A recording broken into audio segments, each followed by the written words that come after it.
Pakistan Peoples party برطانیہ نے آصف علی زرداری اور فریال تالپور سمیت دیگر سیاسی قائدین کی گرفتاری کے خلاف احتجاجی تحریک چلانے کا اعلان کیا ہے۔ رہنماؤں کا کہنا ہے کہ بڑے پیمانے پر سیاسی قائدین کی گرفتاری نے مارشل لا ادوار کی یاد تازہ کر دی ہے۔ برمنگھم سے عابد قاسمی کی یہ رپورٹ۔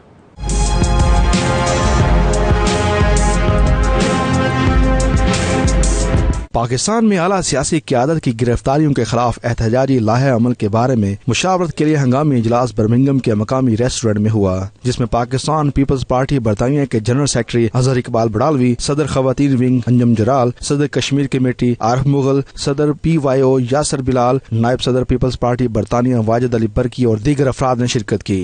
میڈیا سے گفتگو میں اظہر اقبال بڑھالوی نے کہا کہ لندن کے بعد برمنگھم اور نارتھ ویسٹ یارکشائر سمیت گلاسکو تک احتجاج کا سلسلہ بڑھائیں گے۔ انہوں نے اپنی اعلیٰ سیاسی قیادت پر اعتماد کا اظہار کیا اور گرفتاریوں کو سیاسی انتقام کے ساتھ ساتھ عوام کی توجہ اصل مسائل سے ہٹانے اور حکومتی ناکامیاں چھپانے کی کوشش قرار دیا۔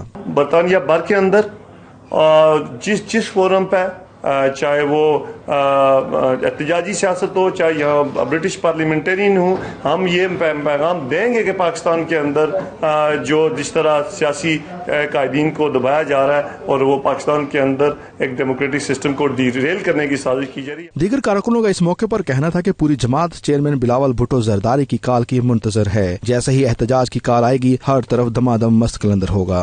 ہم لوگ یہ ثابت کریں گے کہ یہ جو کچھ بھی عمران خان کر رہا ہے، یہ صرف اور صرف اس کی ناکامی بخلاہٹ کا جو ہے وہ انداز ہے۔